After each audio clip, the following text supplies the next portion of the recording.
Bismillahirrahmanirrahim. Assalamualaikum warahmatullahi wabarakatuh. Perkenalkan, nama saya Rosihatul Umah.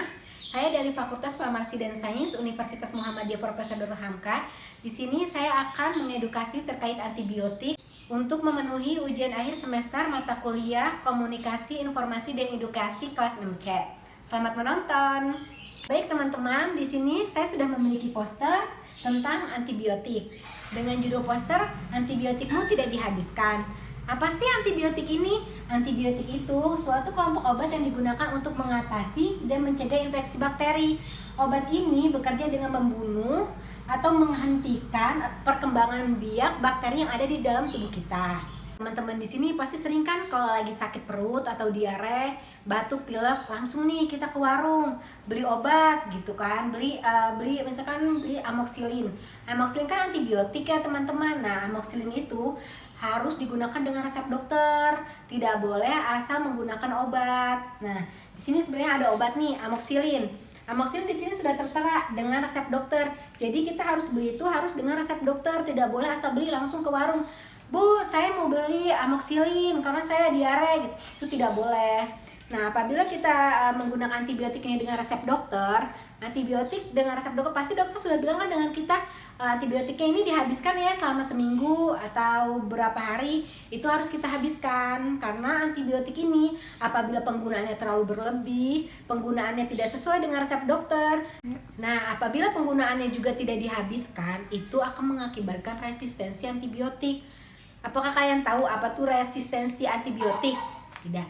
Resistensi antibiotik itu penggunaan antibiotik yang kurang tepat dapat menyebabkan bakteri itu kebal di dalam tubuh kita. Jadi kayak yang sebelumnya tadi saya omongin, kalau kita tidak menghabiskan atau pemakaian berlebihan tidak dengar resep dokter, nanti ketika kita sakit lagi, kita berobat ke dokter, kita mendapatkan antibiotik lagi. Nah, antibiotik yang kita gunakan itu, yang kita konsumsi itu, dia kebal, tubuh kita kebal sama antibiotik ini. Jadi antibiotik ini tuh kurang efektif di tubuh kita lagi karena kita penggunaannya salah sebelumnya. Saya memiliki beberapa penyebab resistensi antibiotik. Antara itu ada resep antibiotik yang berlebihan yang sudah saya jelaskan tadi, kita penggunaannya terlalu berlebihan. Nah, yang kedua di sini ada pasien tidak menghabiskan antibiotik yang diresepkan. Pasien yang meminta antibiotik tidak menghabiskan antibiotik yang diberikan dari dokter. Itu juga menyebabkan resistensi antibiotik. Bakterinya kebal sama tubuh kita.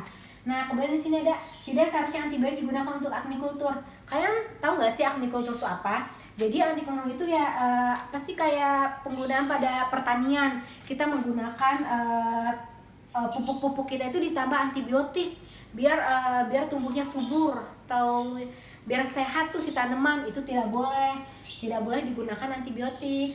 Nah, di sini ada kurangnya kontrol infeksi resisten antibiotik di rumah sakit dan klinik. Ya, jadi kurangnya pengontrolan di rumah sakit ataupun klinik tentang resistensi antibiotik pada pasien di sana. Nah, di sini juga ada kurangnya kebersihan dan sanitasi. Kurangnya kebersihan dan sanitasi atau kebersihan di rumah sakit atau klinik atau penggunaan obat tersebut, kurangnya kebersihan penggunaan obat tersebut, kurang bersih gitu penggunaannya. Itu juga akan menyebabkan resistensi antibiotik.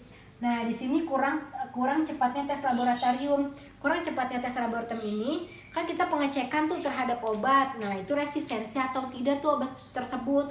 Nah, pekerja lab atau pekerja di lab di sana, laboratorium di sana kurang cepat ataupun lama mengetes obat tersebut atau mengetes obat tersebut resistensi atau tidak tuh di tubuh kita.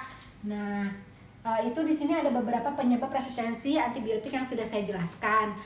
Semoga semuanya dengan penjelasan saya tentang antibiotik yang tidak dihabiskan atau resistensi antibiotik ini kalian semua sudah paham ya.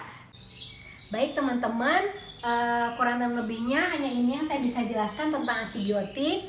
Apabila ada kesalahan atau kekurangan, kalian bisa cari lagi info-info lebih lanjut mengenai penggunaan antibiotik yang baik ya. Sebelumnya, mohon maaf kalau ada salah-salah kata. Wassalamualaikum warahmatullahi wabarakatuh.